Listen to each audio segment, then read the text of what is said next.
Hi everyone, this is Vidur and welcome back to this YouTube channel. In this video, we will learn on how to configure the guest sponsored based SSID for our guest clients walking into the office. Okay, cool. So let's go back to quickly head to the MIST dashboard. This is how the MIST dashboard looks like. This is my home org, as you can see from the top, Vidur. I'll go to the SSID WLAN templates. I have already created the Vidur home config template. If you want to learn on how to configure a template, there's another video that I've created for that. So you can go and view that after this video.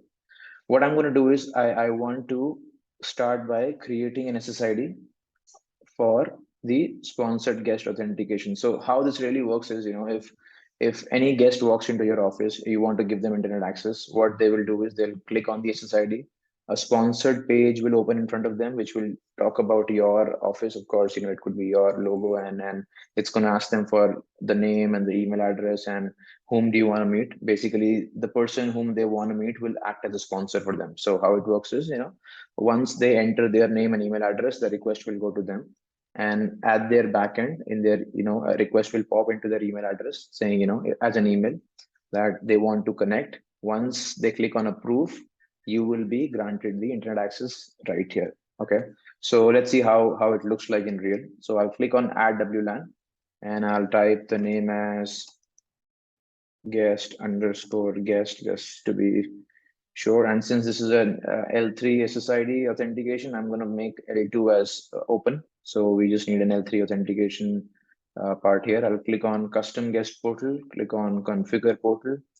By the way, MIST already has this portal inbuilt, so you don't have to, connect any external server or get this sponsored page hosted onto that server, because that's how it's usually in other vendors. This MIST makes it extremely easy because everything is anyway built into the cloud. So I'll click on configure portal, takes me to the next page where I can actually choose full name, email address, or company, whatever I want to display on their screen when they log in.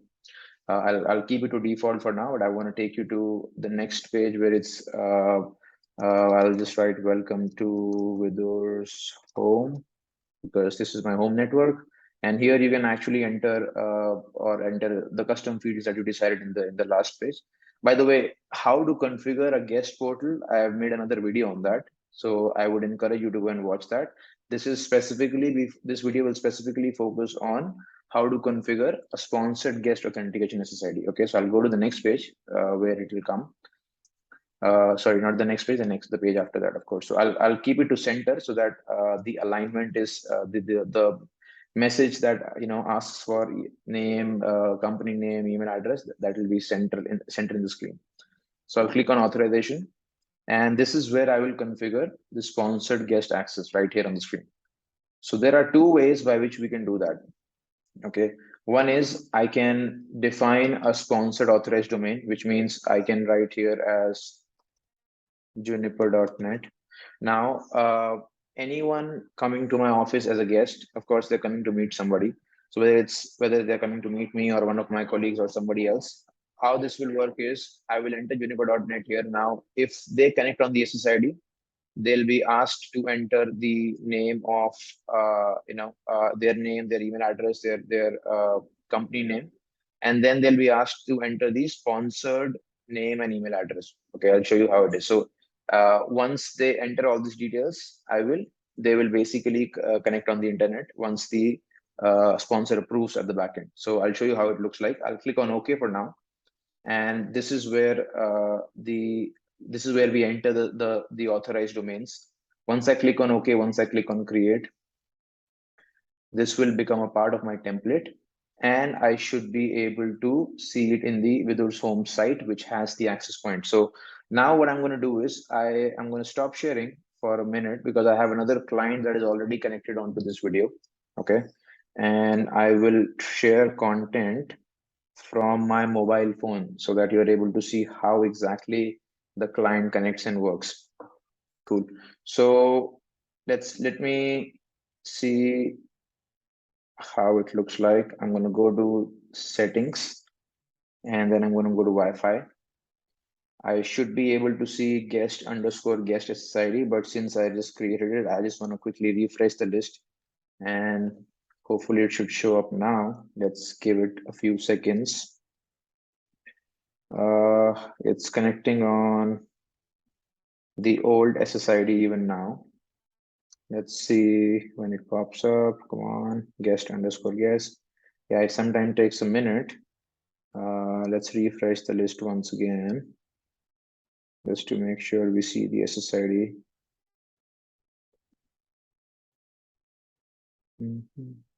Okay, I do see guest_guest now. So I'll click on it and it should spin for a few seconds and then asks me to enter a few details.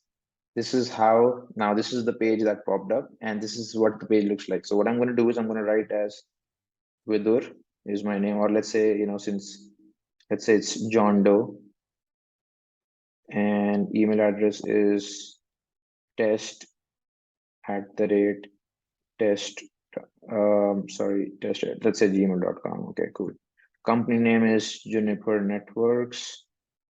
Sponsored name. So this is where I want to enter the name of the person I'm visiting. Okay, so I want to visit Vidur. I want to go and meet him, and his email address is Vidur vbatra@juniper.net. So this juniper.net that I enter now, this was the sponsored authorized domain that I mentioned there. So any address ending with juniper.net can be entered in this.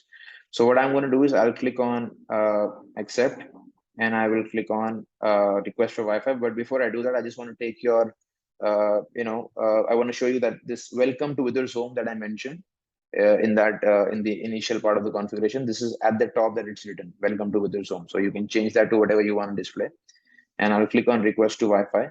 The moment I do that, the email notification is sent on this email address, and you will be taken to this particular landing page. Okay, now what I'm going to do is I'll go at the back while you see the screen. I'll quickly go to the email and I will try to approve it.